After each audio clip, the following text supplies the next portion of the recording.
आप सभी को मेरा नमस्कार। मैं श्रीमती मीरा गुप्ता, सहायक प्राध्यापक अर्थशास्त्र के पद पर शासकीय जेएमपी महाविद्यालय तखतपुर में पदस्थ हूँ। आज मैं आप लोगों से एमए इकोनॉमिक्स फोर्थ सेमेस्टर के अंतर्गत सेकंड पेपर पब्लिक इकोनॉमिक्स में फोर्थ इकाई में केंद्र सरकार एवं राज्य सरकार के बजट के ऊपर चर्चा करूंगी। अब मैं केंद्र सरकार एवं राज्य सरकार के बजट विश्लेषण के अंतर्गत आपको पहले बजट का सामान्य परिचय, भारत में बजट का इतिहास, बजट के अर्थ, परिभाषा, बजट के प्रकार एवं बजट के मदों के विस्तृत विवरण के साथ केंद्र एवं राज्य सरकार के बजट के सार को बताऊंगी। पहले मैं बजट के परिचय से प्रारंभ करती हूँ। बजट का सामान्य परिचय। बजट का उल्लेख भारतीय संविधान के अनुच्छेद 112 में किया गया है। बजट फ्रांसीसी भाषा के शब्द बगेट से व्युत्पन्न है, जिसका अर्थ है चमड़े का एक थैला। धन के आय और व्यय के सूची को हम बजट कहते हैं। आजकल प्रत्येक लोकतांत्रिक सरकार सामाजिक कल्याण को अधिकतम बनाने के उद्देश्य से भरपूर प्रयास करती है। इस उद्देश्य की प्राप्ति के लिए सरकार विभिन्न सामाजिक तथा आर्थिक गतिविधियों को हाथ में लेती है। इसके लिए सरकार की बजट नीति में तर्कसंगत जोड़ तोड़ करने की आवश्यकता होती है। इसलिए एक बजट केवल सरकार के वास्तविक एवं प्रत्याशित राजस्वों और व्ययों का वित्तीय विवरण मात्र नहीं है, परंतु वह विस्तृत कार्यक्रमों तथा कार्यों की नीतियों का प्रपत्र है, जिन्हें वह आर्थिक गतिविधि के स्तर को बढ़ाने के लिए आने वाले वर्षों में प्रयोग करना चाहती है। भारत में बजट का इतिहास हम देखते हैं। पहला बजट 18 फरवरी 1860 को जेम्स विल्सन द्वारा लॉर्ड कैनिंग के शासनकाल में प्रस्तुत किया गया था। स्वतंत्र भारत का पहला बजट 26 नवंबर 1947 को आर.के. षणमुगम चेट्टी द्वारा प्रस्तुत किया गया था।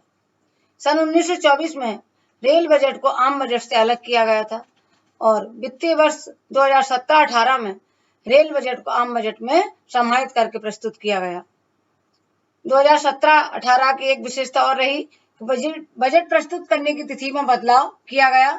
जो 28 और 29 फरवरी को बजट प्रस्तुत किया जाता था, अब 17-18 से ये 1 फरवरी को प्रस्तुत किया जाने लगा है। हमारा 2020-21 का बजट वित्त मंत्री निर्मला सीतारमण द्वारा प्रस्तुत किया गया है। अब हम देखते हैं कि बजट का अर्थ, कि वास्तव में बजट क्या है।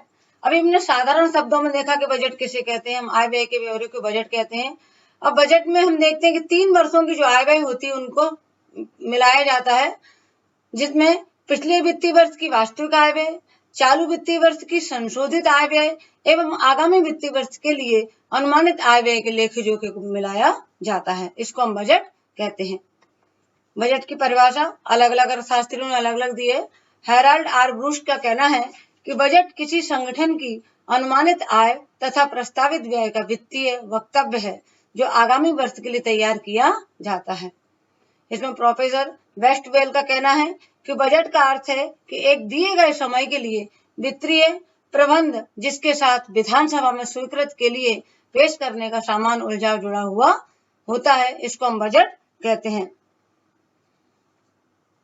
नेक्स्ट स्लाइड में हम देखते हैं कि बजट का प्रकार, कि बजट के क्या क्या प्रकार हैं।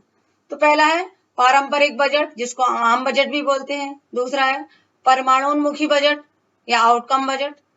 तीसरा है लैंगिक या जेंडर बजट। चौथा है निष्पादन बजट। पांचवा है शून्य आधारित बजट। नेक्स्ट है संतुलित बजट। हम इसको विस्तृत रूप से इस प्रकार समझ सकते हैं।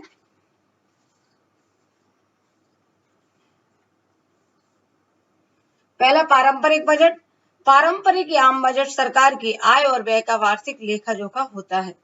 इस बजट में सरकार के किस क्षेत्र में कितना धन व्यय करना है, इसका उल्लेख किया जाता है, किंतु इस व्यय से क्या क्या परिणाम प्राप्त होंगे, इसका ब्यौरा इसमें नहीं दिया जाता। नेक्स्ट है परमाणुन्मुखी बजट या आउटकम बजट।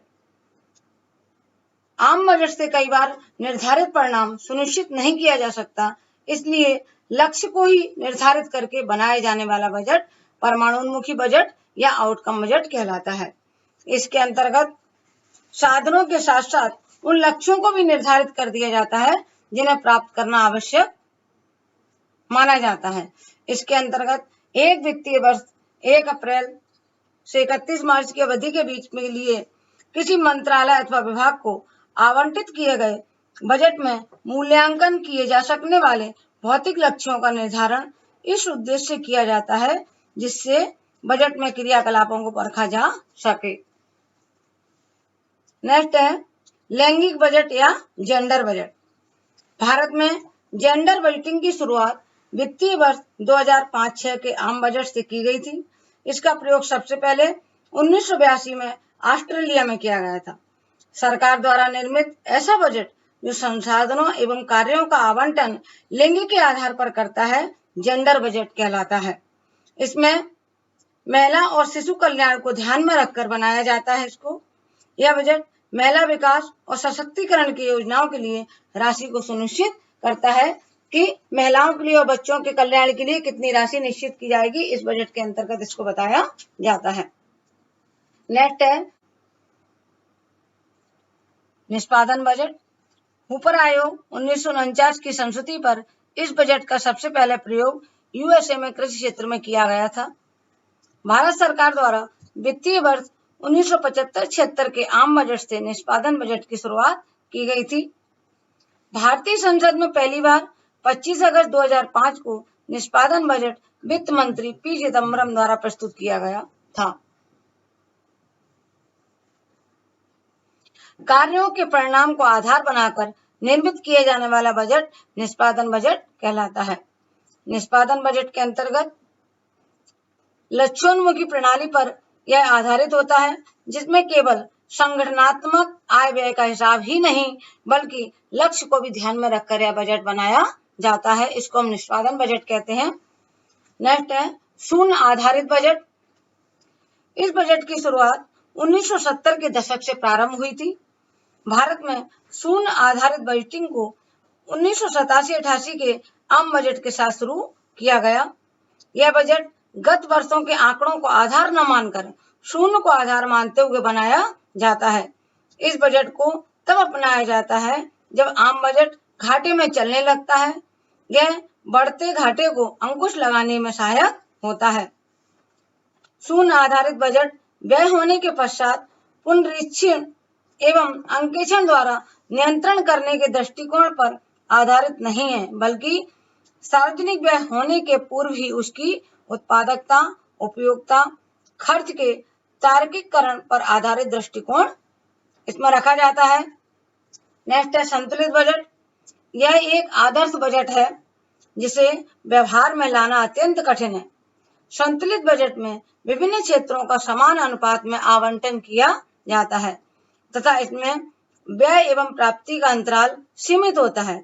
इसके परिणाम स्वरूप बजट के अनुमानित घाटे एवं वास्तविक घाटे में भी अंतर नहीं होता।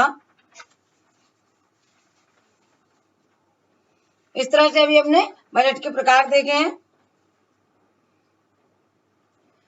हम देखते हैं सरकारी बजट का स्वरूप क्या है। बजट के अंतर्गत कौन कौन सी मदें आती हैं। बजट में सरकार की समस्त आय प्राप्तियां जिसमें राजस्व प्राप्तियां प्लस पूंजीगत प्राप्तियां एवं समस्त व्यय राजस्व व्यय और पूंजीगत व्यय दोनों सम्मिलित होते हैं। इनको मिलाकर के बजट बनता है। इस तरह से हम कह सकते हैं कि बजट में राजस्व बजट एवं पूंजीगत बजट दोनों बजट सम्मिलित होते हैं। देखेंगे राजस्व बजट क्या है। राजस्व बजट के दो भाग होते हैं। एक है राजस्व प्राप्तियां, दूसरा है राजस्व व्यय। राजस्व प्राप्तियां क्या है पहले हम इसको समझते हैं। ऐसी प्राप्तियां जिनके लौटाने का दायित्व सरकार पर नहीं हो या जिसके साथ किसी संपत्ति की बिक्री नहीं जुड़ी हो उन्हें हम राजस्व प्राप्तियां कहते हैं। इन प्राप्तियों के कारण सरकार की देयता में वृद्धि नहीं होती। राजस्व प्राप्तियां सरकार की आय होती हैं। राजस्व प्राप्तियों में करों से प्राप्तियां एवं गैर कर से प्राप्तियां दोनों ही सम्मिलित होती हैं। नेक्स्ट देखते हैं राजस्व व्यय क्या है। हमारे सरकार कहाँ खर्च करती है। तो राजस्व व्यय वे व्यय हैं जो सरकारी विभागों तथा सेवाओं को समान रूप से चलाने, विगत वर्षों में लिए गए ऋणों पर ब्याज अदायगी तथा राज्य सरकारों को दिए जाने वाला अनुदान से संबंधित होते हैं। ये व्यय ऐसे व्यय होते हैं जिनके परिणाम स्वरूप अर्थव्यवस्था में संपत्ति या पूंजी का सृजन नहीं होगा। जैसे सड़क बनाने में, पुल बनाने में, स्कूल की बिल्डिंग है, अस्पताल है, सचिवालय है आदि के रखरखाव, कर्मचारियों के वेतन, मनरेगा के अंतर्गत दी जाने वाली मजदूरी, ऋण पर ब्याज, केंद्र सरकार द्वारा राज्यों को दिया गया अनुदान आदि राजस्व व्यय के अंतर्गत आते हैं। ये व्यय योजनागत और गैर योजनागत दोनों हो सकते हैं। इस समय सभी ग्रांट जो राज्य सरकारों को दी जाती है, चाहे उनका स्पष्ट उद्देश्य पूंजी संपत्ति का निर्माण ही क्यों न हो, राजस्व व्यय माने जाते हैं। फिर देखते हैं पूंजीगत बजट क्या है। पूंजीगत बजट में सरकार की पूंजीगत प्राप्तियां तथा पूंजीगत व्यय दोनों ही सम्मिलित होते हैं। पूंजीगत प्राप्तियों से तात्पर्य इसमें राजस्व अधिक, आंतरिक बाजार उधारी, अल्प बचत तथा भविष्य निधि, ऋण तथा अग्रिमों की वापसी, विनिवेश, विदेशी ऋण तथा सहायता विभिन्न अंतर्राष्ट्रीय संस्थाओं जैसे मुद्रा कोष से, एशियन विकास बैंक से, विश्व बैंक आदि से प्राप्त सहायता को हम इसके अंतर्गत रखते हैं। इन्हें हम पूंजीगत प्राप्तियां कहते हैं। हम इस तरह से सरल शब्दों में कह सकते हैं, पूंजीगत प्राप्तियां वे मौद्रिक प्राप्तियां हैं जिससे या तो सरकार की देयता उत्पन्न होती है या परिसंपत्तियां कम होती हैं। ऋण की वसूली से जो प्राप्ति होती है वो पूंजीगत प्राप्ति के अंतर्गत आती है। अब हम देखते हैं पूंजीगत व्यय क्या है। पूंजीगत व्यय से अभिप्राय एक वित्तीय वर्ष में सरकार के उस अनुमानित व्यय से है जो या तो परिसंपत्तियों में वृद्धि करता है या देयता कम करता है। ये व्यय योजनागत एवं गैर योजनागत दो प्रकार के होते हैं। ऋण अदायगी को हम पूंजीगत व्यय के अंतर्गत रखते हैं। ये हमने राजस्व बजट के अंतर्गत राजस्व प्राप्तियों और राजस्व व्यय के अर्थ को समझा था। तो राजस्व प्राप्तियां क्या क्या हैं, ये हमने देखा। तो दो तरह के सरकार को राजस्व मिलते हैं, एक तो करों के द्वारा मिलने वाली राशि और दूसरा गैर करों के द्वारा। करों में प्रत्यक्ष कर और अप्रत्यक्ष कर मुख्य है जिनसे सरकार को करों से द्वारा राशि मिलती है। प्रत्यक्ष कर वो कर होते हैं जिस व्यक्ति पर कर लगाया जाता है वही व्यक्ति कर का भुगतान करता है। इसके अंतर्गत है आय कर, निगम कर, संपत्ति कर, पूंजी लाभ कर, उपहार कर इत्यादि। दूसरा है अप्रत्यक्ष कर, जिस व्यक्ति पर कर लगाया जाता है वह व्यक्ति कर का भुगतान न करके दूसरे पर उसको टालने में समर्थ हो जाता है, इसको हम बोलते हैं अप्रत्यक्ष कर। इसके अंतर्गत है सीमा शुल्क, सेवा कर, उत्पाद शुल्क, मनोरंजन कर, वस्तु एवं सेवा कर। जो जीएसटी वर्तमान में लागू है, इसमें बहुत सारे करों को समाहित कर दिया गया है। तो इन करों से प्रत्यक्ष और अप्रत्यक्ष करों जो राशि मिलती है वो कर राजस्व के अंतर्गत रखी जाती है। दूसरा है गैर कर राजस्व, जो करों के अतिरिक्त जैसे व्यवसाय का है, प्रशासनिक आय, उपहार, अनुदान, उसके ही उप विभाग हैं। इसके अंतर्गत जो राशि आती है वो गैर कर राजस्व के अंतर्गत आती है। इसमें सार्वजनिक क्षेत्र के उपक्रमों से प्राप्त लाभ एवं लाभांश, शुल्क, लाइसेंस, परमिट, एसटी, विशेष अंकन, सरकारी उद्यमों से आय, उपहार तथा अनुदान, जुर्माना व जब्ती, बांड को जब्त करना, मतलब ये जितने भी प्राप्तियां हैं करों से मिलने वाली राशि हो या गैर करों से, दोनों ही राजस्व प्राप्तियों के अंतर्गत आती हैं। अब हम देखते हैं राजस्व व्यय सरकार के, एक होते हैं योजनागत व्यय, दूसरा है गैर योजनागत व्यय। योजनागत व्यय वे व्यय होते हैं जो सरकार के योजनाबद्ध विकास कार्यक्रमों को पूरा करने के लिए बनाए जाते हैं।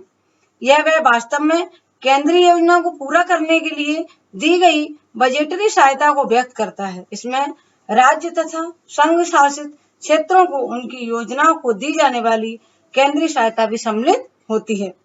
ये व्यय पूंजीगत तथा राजस्व दोनों प्रकार के हो सकते हैं।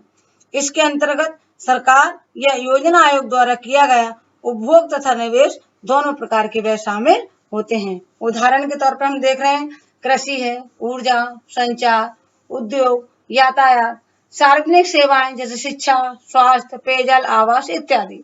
ये सब हमारे सरकार के जो खर्च किए जाने वाले व्यय है वो योजनागत व्यय के अंतर्गत आते हैं। दूसरा इसमें है गैर योजनागत व्यय या आयोजना भिन्न व्यय।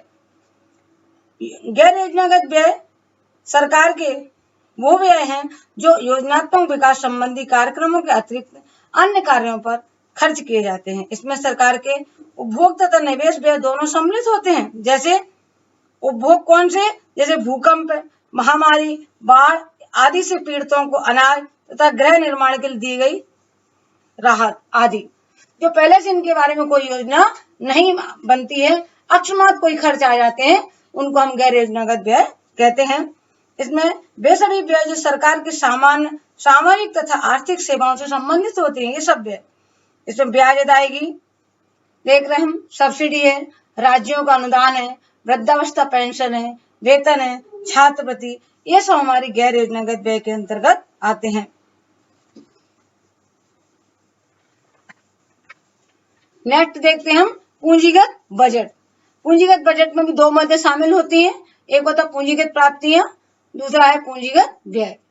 पूंजीगत प्राप्ति हमने देखा था, इसके अंतर्गत आती है ऋणों की वसूली है, जो ऋण देती है सरकार, जो वसूल करती है वो हमारी पूंजीगत प्राप्तियों के अंतर्गत आती है। हमने अगर उधार तथा अन्य देता, हमने किसी को उधार दिया है तो जो वापस आता है वो भी हमारी पूंजीगत प्राप्तियों में आता है। अन्य प्राप्तियां, विशेषकर विनिवेश प्राप्तियां, सरकार अगर अपनी संपत्ति को बेच करके जो पैसा अर्जित करती है वो हमारी पूंजीगत प्राप्तियों के अंतर्गत आता है, जिसको हम विनिवेश वो प्राप्तियां बोलते हैं। दूसरा है पूंजीगत व्यय। सरकार पूंजी के रूप में कहाँ कहाँ व्यय करती है? भूमि और भवनों पर जो व्यय करती है वो पूंजीगत व्यय में आता है। मशीनरी और उपकरणों पर व्यय, शेयरों का क्रय करना, केंद्रीय सरकार द्वारा राज्य सरकारों तथा राज्य निगमों को दिया जाने वाला ऋण, ये सब हमारा पूंजीगत व्यय के अंतर्गत आता है। और ऋण अदायगी, जो हमने ऋण को अदा किया है वो भी हमारा पूंजीगत व्यय में रखा जाता है। अब नेक्स्ट हम देखते हैं बजट का सार। इसमें हम केंद्र सरकार और छत्तीसगढ़ राज्य सरकार के बजट की मदों को देखेंगे। अभी हमने आप लोगों से सरकार के बजट पर विस्तृत रूप से चर्चा की है, जिसमें हमने आप लोगों को सरकार के बजट की विभिन्न मदों को समझाया। इसमें केंद्र सरकार व राज्य सरकार के बजट के आय व्यय की सभी मदों को सम्मिलित किया था। अब हम एक उदाहरण के द्वारा केंद्र व राज्य सरकार की मदों को अलग अलग समझ सकते हैं कि केंद्र सरकार के आय व्यय के साधन कौन कौन से हैं एवं राज्य सरकार के आय व्यय के साधन कौन कौन से हैं। इसमें हम सिर्फ बजट की मदों पर ही चर्चा करेंगे, मदों की राशि पर नहीं, क्योंकि मदों की राशि हर वर्ष के बजट में केंद्र व राज्य की आवश्यकता के अनुसार बदलती रहती है। देखते हैं केंद्र सरकार की बजट की मद। पहली मद है इसमें राजस्व प्राप्तियां। केंद्र सरकार को कौन कौन से राजस्व प्राप्तियां होती हैं? तो एक कर से जो राजस्व मिलते हैं, दूसरा कर विन्न राजस्व, ये दोनों ही राजस्व प्राप्तियों के अंतर्गत आते हैं केंद्र सरकार के। फिर पूंजीगत प्राप्तियां। पूंजीगत प्राप्तियों में हम देखते हैं कि ऋणों की वसूली, अन्य प्राप्तियां, उधार और अन्य देयताएं, ये भी हमारी केंद्र सरकार की प्राप्तियों के अंतर्गत आती है। कुल प्राप्तियों में हम राजस्व प्राप्तियां और पूंजीगत प्राप्तियों को योग करते हैं तो ये कुल प्राप्तियों के अंतर्गत आता है। प्राप्तियों के बाद हम देखते हैं कुल व्यय, जिसमें ये देख रहे हैं हम कि राजस्व खाते पर, जिसमें से ब्याज भुगतान, पूंजी पर संपत्तियों के सृजन हेतु सहायता अनुदान पूंजी खाते पर, ये सब हमारे कुल व्यय है केंद्र सरकार के, जिसमें आयोजनागत और गैर आयोजनागत दोनों ही व्यय सम्मिलित होते हैं। नेक्स्ट हम देखते हैं राजस्व घाटा। केंद्र सरकार का राजस्व घाटा क्या है? राजस्व घाटा तब होता है जब हमारी केंद्र सरकार की प्राप्तियां कम होती हैं उसके व्ययों से, तो वो राजस्व घाटा होता है। प्रभावी राजस्व घाटा है फिर, तो प्रभावी राजस्व घाटे में एक 14 नंबर का जो पॉइंट देख रहे हैं राजस्व घाटा, इसमें से हम 12 नंबर का पूरी पूंजी पर संपत्तियों के सृजन हेतु सहायता अनुदान को घटा देंगे तो हमारा प्रभावी राजस्व घाटा निकल आएगा। फिर है राजकोषीय घाटा। इसमें जो भी कुल व्यय होते हैं केंद्र सरकार के, चाहे वो एक योजनागत हो या गैर योजनागत, इसमें से कुल व्यय में राजस्व व्यय और पूंजीगत व्यय दोनों ही सम्मिलित हैं। माइनस कर देंगे, इसको घटा देंगे, उधार छोड़कर कुल प्राप्तियां, जो भी प्राप्तियां राजस्व प्राप्तियां या पूंजीगत प्राप्तियां, तो हमारा राजकोषीय घाटा निकल आएगा। फिर है प्राथमिक घाटा। प्राथमिक घाटा निकालने के लिए हम राजकोषीय घाटे में से हम ब्याज भुगतान को घटा देंगे तो हमारा प्राथमिक घाटा निकल आएगा। जैसे इसमें दिया हुआ फार्मूले के रूप में हम देख सकते हैं, अंक दिए होंगे, राजस्व घाटा में 10 में से 1 को घटाएंगे तो राजस्व घाटा निकल आएगा। प्रभावी राजस्व घाटे में 14 में से 12 नंबर घटाएंगे तो वो निकल आएगा। राजकोषीय घाटे में जो 9 नंबर है जो भी है उनमें से इनके 1 + 5 + 6 इनको घटा देंगे तो निकल आएगा। और प्राथमिक घाटे में 16 नंबर के पॉइंट से हम 11 नंबर का पॉइंट घटा देंगे तो हमारा प्राथमिक घाटा निकल आएगा। अब हम देखते हैं कि छत्तीसगढ़ राज्य सरकार की बजट की क्या क्या मदें हैं। तो इसमें पहला है राजस्व प्राप्तियां। सरकार को जो राजस्व प्राप्तियां वो कहाँ कहाँ से मिलती हैं? एक तो राज्य का स्वयं का जो राजस्व होता है कौन कौन से राज्य के राजस्व होते हैं? कर राजस्व होता है और कर भिन्न राजस्व, ये दोनों ही राज्य के राजस्व हैं। दूसरा इसमें केंद्र से प्राप्तियां, सरकार के स्वयं के कर राजस्व के अलावा केंद्र सरकार से भी कुछ प्राप्तियां करों के द्वारा मिलती हैं। करों का जो हिस्सा उनको होता है वो राज्य को दिया जाता है। फिर तीसरा है केंद्रीय करों में राज्य का हिस्सा, केंद्र सरकार के जो कर होते हैं उसमें भी राज्यों का हिस्सा होता है, वो भी दिया जाता है। फिर है सहायता अनुदान, और केंद्र सरकार के द्वारा राज्यों को जो सहायता दी जाती है, अनुदान दिया जाता है, वो हमारी राज्य सरकार की राजस्व प्राप्तियों के अंतर्गत आता है। नेक्स्ट इसमें पूंजीगत प्राप्तियां, छत्तीसगढ़ राज्य सरकार की पूंजीगत प्राप्तियां कौन कौन सी हैं? पूंजी से जो प्राप्ति होती है उसमें आता है उधार एवं अग्रिम की वसूली, विविध पूंजीगत प्राप्तियां हैं, शुद्ध लोक ऋण, लोक लेखों से शुद्ध प्राप्तियां, जो ये सब जितनी प्राप्तियां हैं वो पूंजीगत प्राप्तियों के अंतर्गत रखी जाती हैं। इनकी विस्तृत रूप से व्याख्या हमने पहले कर ली है। कुल प्राप्तियों में हम देखेंगे राजस्व प्राप्तियां प्लस पूंजीगत प्राप्तियां, दोनों को हम योग कर देंगे तो हमारी कुल प्राप्तियां निकल आएंगी। प्राप्तियों के बाद हम देखते हैं कि राज्य सरकार की कुल व्यय क्या क्या है, कौन कौन सी मदों पर वह व्यय करती है। तो इसमें योजनागत और गैर योजनागत दोनों ही सम्मिलित होते हैं। राजस्व व्यय है, पूंजीगत व्यय है, ऋण एवं अग्रिम है, पुनर्प्राप्तियां एवं ऋण अदायगियां हैं, कुल विनियोग, ब्याज भुगतान राजस्व व्यय में सम्मिलित होता है। फिर राजस्व अधिक या घाटा, जैसा भी हमने इसका समझा है कि इधर इसका फार्मूला दिया हुआ है केंद्र सरकार के राजस्व घाटे में, कि राजस्व घाटा क्या है, अधिक क्या है, जब हमारी आय कम हो जाती है व्यय से तब वो घाटा होता है। और राजकोषीय घाटे को हम वित्तीय घाटा बोलते हैं, प्राथमिक घाटा। इन सब की परिभाषा हमने, इन सब के अर्थ को हमने इधर समझ लिया केंद्र सरकार के। तो इस तरह से हमने देखा कि केंद्र सरकार और राज्य सरकार की बजट की मदें बहुत कुछ मिलती जुलती हैं, थोड़ा सा ही अंतर है। इनका हमने मीनिंग पहले ही समझ लिया है विस्तृत रूप से। इस तरह से हमने अभी केंद्र सरकार व राज्य सरकार की बजट की मदों को विस्तृत रूप से समझा। अतः इस प्रकार हम कह सकते हैं कि बजट हमारे आम जीवन में बहुत उपयोगी होता है, क्योंकि इससे ऐसे आर्थिक वातावरण का निर्माण होता है जिससे सामाजिक एवं आर्थिक लक्ष्यों की पूर्ति के लिए संसाधन उपलब्ध हो सके। Thank you.